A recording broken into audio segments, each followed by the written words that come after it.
გამარჯობა მეგობრებო, დღეს ყველანი ლაპარაკობს ვასილის ძმარზე, რომ ძალიან სასარგებლოა, მაგრამ ცოტა ადამიანი იგებს იქიდან სასარგებლო, რაცაც შედის. ბევრი ადამიანი შეცდომას აკეთებს მაგის დალევის დროს ეცდება ადამიანი.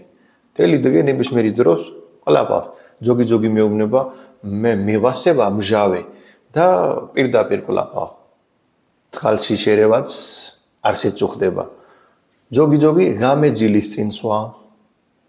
ზონის დაკლება უნდა.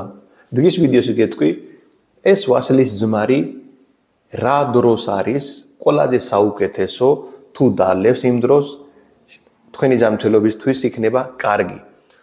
თორე ნებისმიერი საჭმელის შეუძლია დააზიანოთ ორგანიზმი, პირიქით გააკეთო, თუ მაგას მიიგებს არასწორად ან ზედმეტად. სანამ ეს გეტყვი, როდის არის ყველაზე საუკეთესო, რატო უნდა დალიო ვასილის ძმარი? ვასილის ძმარი აკეთებს, მეტაბოლიზმს საასწორებთ, შაქრის მეტაბოლიზმს საასწორებთ, ვასილის ძმარის მერე ნაჭამი ნაკშირის წყლები, ნაჭამი შაქარი სხვანაირად გადამუშავდება, რომელიც სიცხლში სწრაფად არ მიდის და ვისაც აჩუქებს დიაბეტი, ვისაც აჩუქებს გაცხიმიანოვანი გუგლი, ვისაც აჩუქებს მაგალი წნევები, ვისაც აჩუქებს მაგალი ქოლესტერინი, შეიძლება იმ ადამიანს დაეხმარო თავისი პრობლემის მოგვარებაში. ახლა პირდაპირ თემაზე მოვიდეთ, რა დროს უნდა დალიო ვასილის ძმარი, რომ მაქსიმალურად მაგისი ბენეფიტები მიიღოთ. ვასილის ძმარის მიგების ყველაზე საუკეთესო დროა, მეგობრებო, საწმელის ჭამის ზუსტად წინ. საწმელი, ვასილის ძმარი დალიე და 5-10 თუთის მერე ისევე ესე უნდა ჭამო საწმელი. არა დროს ვასილის ძმარი დალევის მერე კუჭი ცარიელი არა დროს არ დატოვო. თორე იქით პირიქით მუშაობს, დააზიანებთ ეს გზა, საჭმელის გზა, პლუს შეიძლება დააზიანოთ კუჭი. კუჭის დაზიანება არ გვინდა, იმიტომ ყოველთვის საჭმელის წინ უნდა დალიო. რა დროს, დღის რომელი ნახევარში, საგამოთი, შუადღის თუ დილის, როდის არის საუკეთესო დრო? საუკეთესო დრო არის, მეგობრებო, საუძმის ზუსტად წინ. თქვენ რო დალევს, იმის მერე საუზმე, მთელი დღე იქნება თქვენი შაქრის რაოდენობა სტაბილური. რა თქმა უნდა, იმ დალევის მერე რას ჭამს, ეგეც აქვს მნიშვნელობა.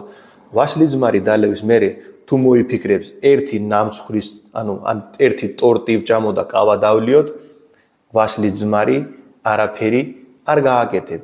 თუ დალიე ვასილის ძმარი, იმის მერე ან მოხარშული 3-4 კვერცხი, ან შემწვარი 3-4 კვერცხი, ცოტა ავოკადო, ცოტა ბოსტნეული, ეგ კომპლექტური საჭმელი თუ ჭამე, აგერ იმ საჭმელი ჭამის მერე იქნები სულ ენერგიით, სტაბილური იქნება ჩვენი სიცხლში გლუკოზის რაოდენობა და ეგრე თუ მთელი დღე იკვებები, დიაბეტი, სიმსუქნე, ჭარბიწონა, ინსულინის რეზისტენტობა,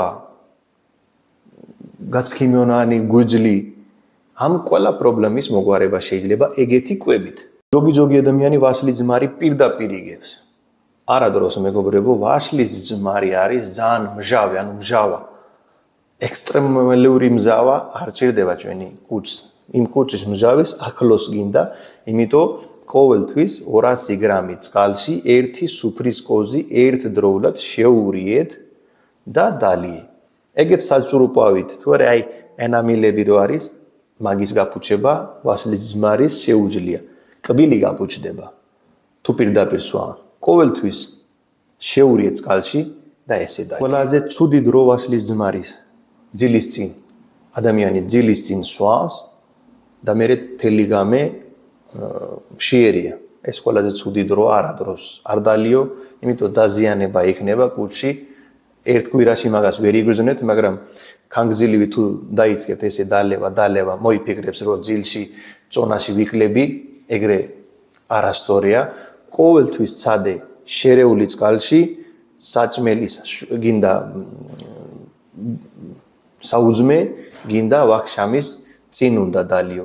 დღეს და საგამოთი დღეში მაქსიმალურად ორჯერად შეიძლება მაგის დალევა.